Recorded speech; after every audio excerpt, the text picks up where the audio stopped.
Yes. Good morning sa inyo mga kasama. Andito naman si Gugils nagbabalik. At kung hindi ka pa nakasubscribe, pasubscribe na lang po at hit mo na rin yung bell para updated sa ating mga video. O ano meron? Grabe ha. Trending ngayon. Vice President Sara Duterte sinabing best dramatic actor ang kanyang ama na si ex-President Rodrigo Duterte. Napakagaling ho naman talaga. Kaya marami hong natuwa. Ibang klase ho kung talagang magsalita ang ating dating Pangulo. Kaya nasabi niya, kayo eto meron video rito. Para ho talagang supalpal dito sa video na ito kung sino-sino yung bumabatikos kay Ate Sara at tapyasan ng budget. Ngayon po, parang napapansin ko sa video na ito, parang halos lahat na po ng senador pumapanig na po sa mga Duterte. Kabahan na kayo. Kabahan na kayo kung sino yung nasa likod ng pagtapyas ng budget ni Ate Sara. Malapit na ang 2025. Malapit na ang 2028. May papakita akong slide, ha? Nako po, Diyos mio Marimar. Kayo na po humusga kung ano ang makikita nyo. Malinaw sa malinaw. Parang, ang nangyayari dito, halos lahat pabor na. Bakit? Ay, kayo nang bahala. Huwag nyo i-skip ang ads natin, tsaka yung video, tapusin nyo. Ito, pasok mo. Best actor daw ang dating Pangulo. Pasok, Ate Sara. Sabi niya, kumusta yung performance ko? And I said, best dramatic actor. Sabi niya, you have to rate me from 1 to 10. Sabi ko, you're a 12. Yeah. But you mean, he was really a 12 now? Yes. Bakit best dramatic actor? Kayo na lang yung umintindi. Nakikita niyo naman sa ginagawa niya So, Ma'am, yesterday, last Wednesday at the Senate, and after that, dumiretso po kayo sa Congress for the PADCOM. Bakit po bigla kayong napasugo doon? Yes, after nung Senate budget hearing, pumunta ako sa House of Representatives. Sinamahan ko si dating Pangulong Rodrigo Duterte sa pag-attend niya sa hearing ng PADCOM. Ma'am, you were there until it finished. How was it po? Kasi may nakuhanan ka ng video na kumaganyan ka na, iba-iba ng reaction. So, how was it po? How was it witnessing the hearing?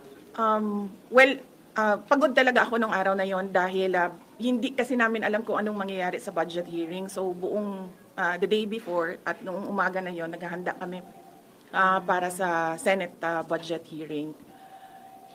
So, medyo pagod ako. Nandun ako kasi, sinamahan ko si dating Pangulong Rodrigo Duterte and usually kasi hindi siya nakikinig sa mga kasama niya. So, humihingi sila. Hindi kasi matapang naman talaga ang ating Pangulo. Ay parang hindi ka naman bilib ate. Kayang-kaya niya yun. Hindi niya kailangan. Pero minsan, siyempre, pag halimbawa talagang medyo ayaw na magpaawat, ayaw na umalis sa upuan, yun, pwede nga sumaklolo. Tama rin si Ate Sara. Tuloy natin. Nakakatuwa lang talaga, no? Ang mag-ama. At ito, sa harap nyo. Kung sino yung nasa harap nyo, ito. 2028 po. Siya na po ang magiging presidente ng Pilipinas. Itaga natin sa bato yan. Tuloy. Sila ng tulong sa akin na kung anong isabi, pagsabihan, gano'n. So, did you do that, ma'am? Humingi ng tulong, tapos did you approach him to tell him what was supposed to be, Doon lang sa sinabi nung kasama niya na 6 a.m. pagising, nagsimula yung araw niya 6 a.m. and mga around 10:30 p.m. na ata yun. Sinabi nung na baka low blood sugar na, so hindi ko makain. So nagpaalam ako na i-excuse na lang siya but ayaw niya, pero naniwala naman siya nung sinabihan namin siya na kumain na muna siya. Pero ma'am, how was it po? Kasi earlier the Senate you said you don't expect a fair trial for fair hearing po for the President. Kayo, you were there mismo. So how was it po? Well, as a lawyer, hindi mo na talaga maintindihan kung ano ang rules na ginagamit sa mga hearings, no? And they use inquiry and investigation interchangeably. So hindi mo alam if it's an inquiry, you're a research person. If it's an investigation, you're a witness or an accused. So saksak sinagol na kung sa Bisaya pa ang nagapanghitabo. Ma'am, sorry, last na po. Ma'am, may mga kumalat na video. The President asked you, I think when you were about to leave na po that time, na how was his performance from 1 to 10? What was your answer to him, VP? Sabi niya, kumusta yung performance ko? And I said, best dramatic actor. Sabi niya, you have to rate me from 1 to 10. Sabi ko, you're a 12. But you mean it. He was really at 12 now. Yes. Ma'am, bakit best dramatic actor? Kayo na lang yung umintindi. Nakikita niyo naman sa ginagawa niya eh. So, kitang-kita. Right. Ma'am, I know na, of course, you were at the hearing, of course, nandun din si, yung kaliban, si former Senator Trillanes. Well, of course, hindi ko siya karibal. Saan ko siya karibal, Red? Pero ma'am, kasi parang nirelease yung former... No contest, Red, ha? Nirehash yung mga bank accounts po ni former President Duterte, ni Mang Anilet, sa sa inyo daw, na joint account daw. And sabi po ni PRRD na he's willing to quote him, magbigti daw po in public, and he will also push you and your brothers, Pongkulong and Mayor Paste, to resign daw, pag totoo daw po yung bank accounts. Your reaction po, ma'am? Oo. Actually, yung listahan ng bank accounts, madami yan eh, di ba? Noong, was it 2016 na nilabas? Oo. Hanggang ngayon, may file ako niyan. Kasi nung lumabas yan, isa-isa ko pinuntahan lahat ng bangko. At tinanong ko sila, isa-isa sa mga nakapangalan sa akin at yung mga accounts. Meron talagang mga accounts doon na hindi alam ng bangko, hindi ko rin alam, pero nandoon siya sa listahan. So, tinatanong ko yung bangko, bakit may ganito? Sabi nila, baka non-existent talaga yan na mga accounts. So, meron akong accounting even nung mga sinasabi nilang transactions, tinanong ko din yan sa bank. Okay, sa akin lang po, may bundag, ma'am. While you were at the House Committee on Good Governance, ma'am, they handed over a letter of invitation sa Good Governance and Public Accountability. Yes. What was your initial reaction po, and pupunta po ba kayo sa next hearing? Initial reaction ko, siguro narinig nila yung hearing ko sa Senate kasi yung interview ko sa Senate na narinig nila kasi tinanong ako doon bakit hindi ako pumupunta sa mga hearing. Sinabi ko kasi hindi ako naiimbita. Totoo yun. Nakalimutan ata nila na imbitahin ako. Inibitan nila ako isang beses lang doon sa unang-una. Pumunta ako, umupo ako doon, hindi man nila ako tinanong. Kung nakikita nyo, nakaupo lang ako doon. Nasasayang yung oras ko, kaya nagpaalam ako kung pwede akong umalis. Pinayagan naman nila ako na umalis ako. So, hindi ko alam kung bakit. Inimbitan nila ako, hindi man nila ako binigyan ng mga tanong. Pero hindi ako a-attend na sa hearings na susunod. Kasi nandun na ako pumunta na ako tapos wala man silang ginawa sa akin, pinaupo lang nila ako doon. Pero we plan to send a letter, we plan to say why, and then I plan as well to submit an affidavit about the confidential funds. Under oath din naman yung affidavit na yan. And for all the others, we plan to tell them kung ano yung pwede nilang gawin sa akin. Yun, malinaw mga kasama ha. Si Ate BP, kayo na ho ang bahalang okay lang yun Ate BP. Ate Sara ha, na wag kang umatin. Baka naman kasi, alam mo na may mga utak niya na kung sino yung nandyan sa kamera. Hindi natin masabi. Baka mamaya dahil lang nagbait-baitan, dahil lang kaharap nila nung nakaraan sa Senate, House of Representative, si Tatay Digong, medyo natakot. Baka mamaya, gawin kang dyan. Kaya wag ka na pumunta. Ayos lang sa amin yun kasi napaliwanag mo naman na. Okay na sa amin yun. Eto na. Mga kasama, eto na yung sinasabi ko sa inyo. Ano ang makikita nyo rito? Ibang klase talaga. Bakit natin nasabi ibang klase? Within 10 minutes, approve na po. Yung budget. Kasi, alam nyo naman, alam din ito ng mga senador na yun nangyayari na tinapyasan ng budget ng Ate Sara, kung sino may nasa likod nun. Kilala naman natin. Kilala nyo naman kung sino yung nasa likod nun, di ba? Sino ba talaga? Sila dyan. Meron pang malaking lulong. Yung yun ang target nila. Tapyasan ng budget. Pero yung mga senador, eto na. Hindi ho natapyasan. Aprobado within 10 minutes. Makikita nyo rito. Dito nyo mararamdaman. Na para hong nakasuporta na ang mga senador kay Ate Sara. Alam nyo bakit? kahit baligtarin ang sitwasyon, hindi nila matitibag ang pangalang Duterte. Oo, nakatatak na po talaga. Ang Duterte, ang kauna-unahang presidente na nakapagpabago ng malaki sa Pilipinas. Yan po ang katotohanan. O, ang dami mong satsat, Kuya Goods. Ipasok mo na yan. O, eto na. Mr. President, I would like to move for the approval of the OBP budget. I second the motion. Is there any objection? There being none, the motion is hereby approved. Approve kagad. Sabi ko sa inyo ibang klase yung pag-approve. Kamaya na nga ito kung sino-sino yung mga kumakamayan dito. Ito po yung mga senador. Nakangiti. Ang ganda ng ngiti. Sige, panoorin natin.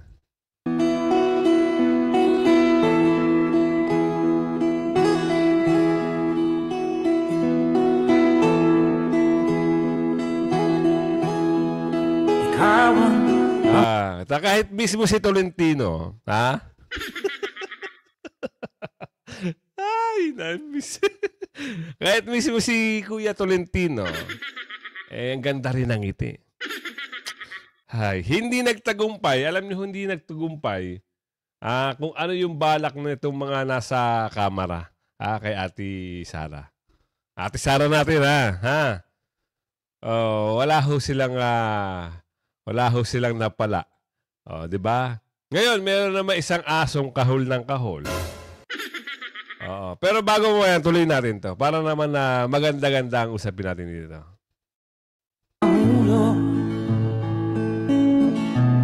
Para sa pagbabago,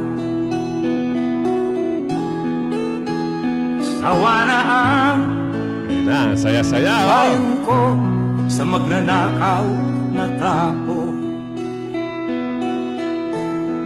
Diba? Lahat naglalapitan. Oo. Kita nyo? Nakikita nyo, di ba? Kitang-kita nyo naman. Lahat kumakamay. Ganun ho. Kabango. Oo. Ang pangalan Duterte. Hindi natin kasi mawari bakit itong mga nasa kamera, sila-sila. Kung sino yung mga nasa lower house, bakit sila yung nakupo? Kita nyo, ano nangyari sa mga mangilan-ngilan? Hindi mangilan-ngilan, marami. Oo, marami sila. Ano ho nangyari? Dahil sa kagustuhan nilang, i-character assassinate si Ate BP. Ngayon, parang pumangit na ho ang estado ng kanilang political career. Kahit sa mga lugar-lugar nila, talagang sinasabihan na ho sila. Sabi daw doon sa isang kakilala natin, nagkwento Oo, sinabihan yun doon sa lugar namin. Sinabi sa kanya harap-harapan. Ikaw kasi, sausaw ka ng sausaw dyan sa mga Nakikinig ka dyan sa kung sino yung pinakamataas sa inyo Diba? O ano nangyari ngayon? Hindi ka ngayon magiging congressman. Matatalo ka na. Di sayang. Kasi sabi ko nga sa inyo, mag-play safe lang kayo. Yung isang taga Maynila, nagpe-play safe na Pero hindi na ho, siguro, masasabi natin hindi na ho, parang tapos na. Oo, nakapag-desisyon na yung mga taga Maynila. 3 na kayo dyan, kapalitan. Di umano. Atuloy. Madilim na kahapon, Yung tugtog pa, kanta yung music. ikaw ang mag-aahon Lahat, no? sa piling mo. Di ko mawawala ang korupsyon. Diba? Hoy! Sino yun? Sino yun? Yung biglang lumapit. Tuloy. Tayo na, Pilipinas. Tayo na magbago. Hawak kamay tayo Yan. para sa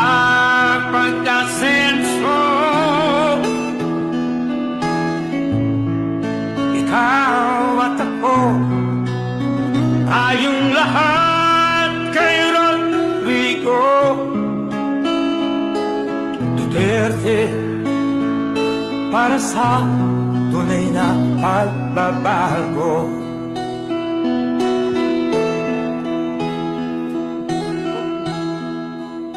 At panoorin natin yung nangyaring ito may ads lang. Panoorin natin yung nangyaring session dito sa Senate. Yes po.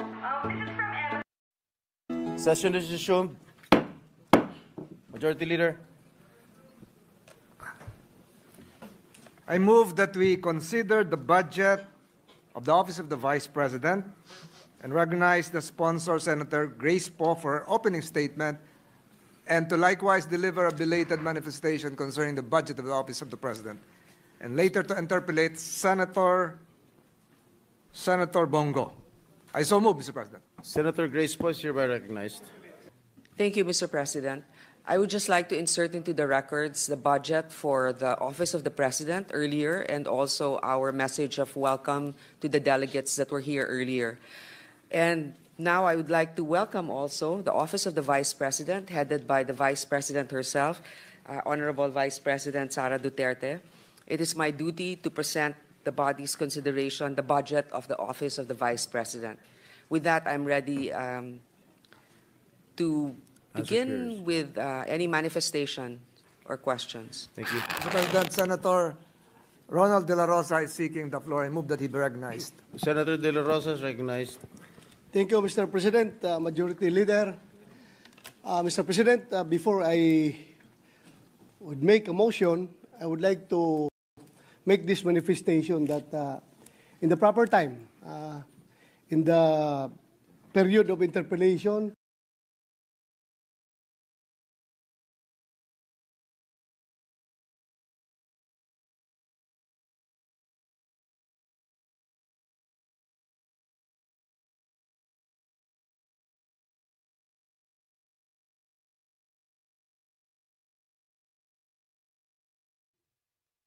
Oo. Nung tayo ng error pasensya na ha. Kasi nagkaroon ng error. Pakinggan uli natin yung sinabi ni Senator Bato. Oo, pasensya na ha. Ibabalik natin. Nagkakaroon lang siya ng error. Bakit kaya? Ano kayang problema? Low-tech ata yung system natin. Sige, tuloy mo.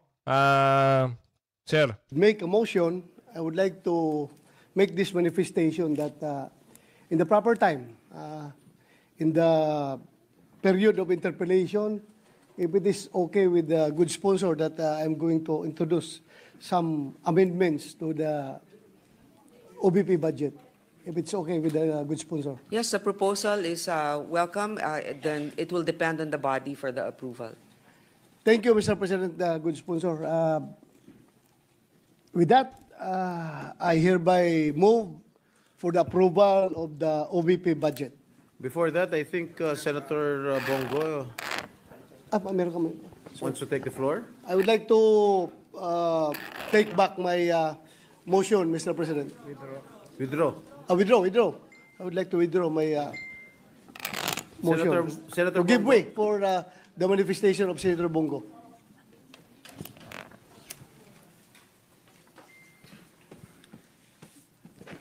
Thank you, Mr. President. As we know, the Office of the Vice President ang ikalawang pinakamataas na opisina sa ating gobyerno. Ang sinumang nakaupo dito ay inihalal ng taong bayan at may responsibilidad na maghatid ng serbisyo lalo na po sa mga nangangailangan. Sa totoo lang po, inihalal po ang Vice Presidente hindi lamang para umupo sa pwesto at maging spare tire. Kung gusto naman pong magtrabaho, ay bigyan po natin siya ng pagkakataong magtrabaho. Inihalal po siya na maglingkod at tumugon sa mga pangangailangan ng ating mga kababayan. Subalit, Mr. President, ang budget po na inilaan para sa OBP ay binawasan po sa General Appropriations Bill na para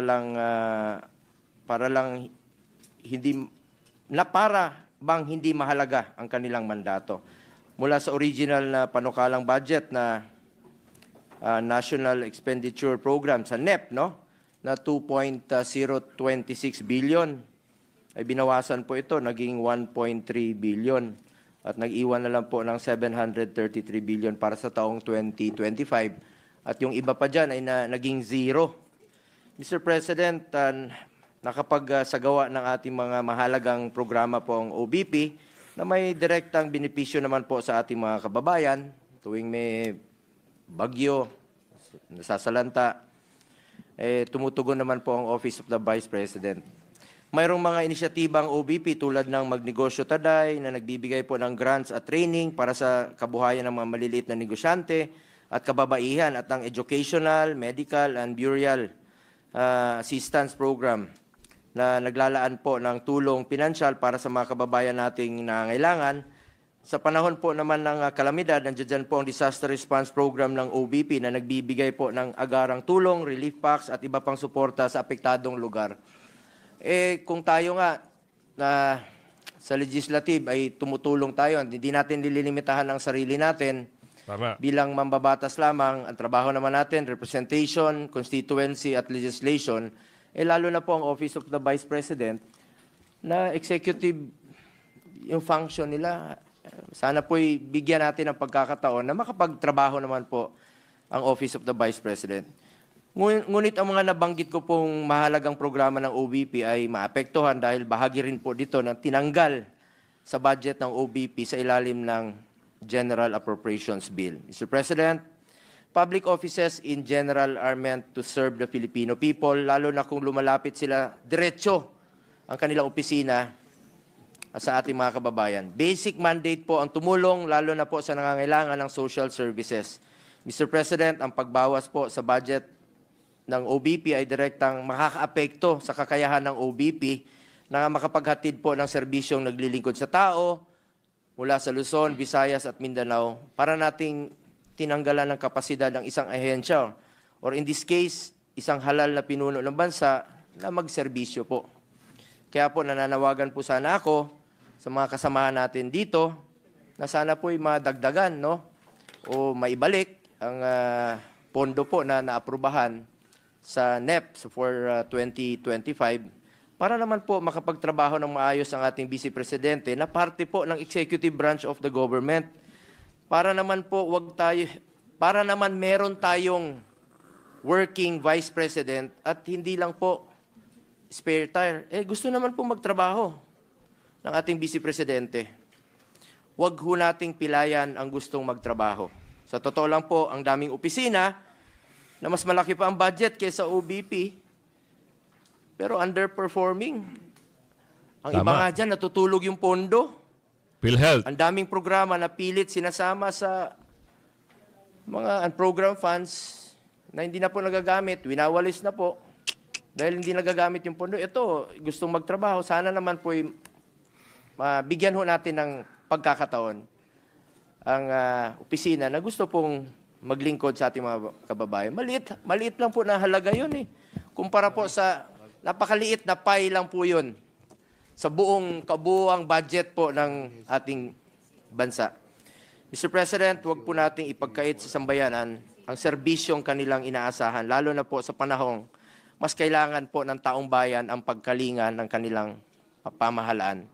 Lalo na ngayon, panahon ng bagyo, dami pong naghihirap nating mga kababayan, magtulungan na lang po tayo. Yun lang po ang panawagan ko sa inyo, magtulungan tayo. While we understand that some of OBP's programs are also being done by other government agencies, wala naman po sigurong masama kung bigyan po ng budget ang OBP para sa social services. Ito lang po aking pakiusap sana, para sa social services, para mas marami pang mabigyan po ng tulong at mas marami pa pong matutulungan. Sana po'y madagdagan o maibalik po ang pondo at hindi po masakripisyo ang layunin ng OBP na maghatid ng tunay na serbisyo sa ating mga kababayang Pilipino, lalong-lalo po yung mga nangangailangan. Let me repeat, yung social services sana po'y maibalik. Maraming salamat po, Mr. President. Thank you very much, Senator Christopher Bongo. Majority Leader. Senator... Before we recognize Senator Bato, I would like to convey also that the manifestations of Senator Bongo is noted, and at the proper time, Senator Bongo is free to introduce the amendments he would like to include for the Office of the Vice President's budget. Thank you. Yes, what is the pleasure of Senator De La Rosa? Mr. President, I would like to move for the approval of the OBP budget. I second the motion. Yun. Is there any objection? There being none, the motion is hereby approved. Yes. President, I Ayos, seek a 1 ayos, minute ayos. suspension. Session is suspended for a minute. Approve na ho. Ha?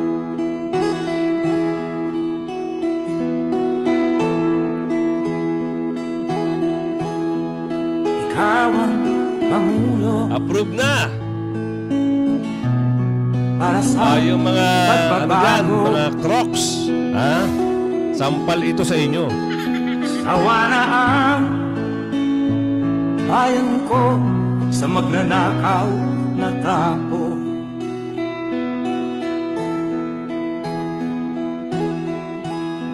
Madilim na Dinulog na ng senador, kahapon, oh. Si Ate Sara. ikaw ang Diba? Kita nyo naman. mataahon. Nakakatuwa talaga. Oh. Sa piling mo, di ko mawawala ang korupsyon.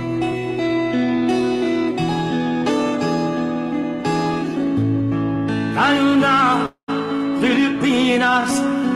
Alam niyo mga kasama, ito isang sampal doon sa pinuno ng mga crocs dyan sa kamera. Ha? Ito ay isang malaking dagok, di umano. Ha? Kita nyo naman, mga senador. 10 minuto tapos. Etong mga crocodile, naku po, ilang beses kung ano-ano pa pinagtatanong, ano-ano pa inuungkat. Ayan ang isang patunay na isang pamumulitika yung mga kagustuhan ng mga tao dyan sa kamera. Yan po ang katotohanan. Hindi na natin ipagkakait talaga na nakikita naman ng ating kababayan. Ako rin, nakikita ko rin na ganun ang nagiging sitwasyon. Kaya doon sa mga kababayan natin na alam na ang mga ginagawa sa ating mga presidente, dating presidente at si Ate Sara na vice-presidente, no? Pinupolitika, ayaw pa pwestuhin o gustong babagsakin. Pagdating naman sa 2028, parang talagang ayaw nilang papwestuhin. Ngayon, ito naman ang tanong natin sa kanila. Sa nakita nyo bang ito, ano ho ang masasabi nyo? Kayo dyan, mga crocodile dandy. Ano man sabi nyo? Dahil sa utos sa inyo, natapyasan ang budget, ito buong buo. Sino nagdesisyon? Di ba? Sino ngayon nagdesisyon?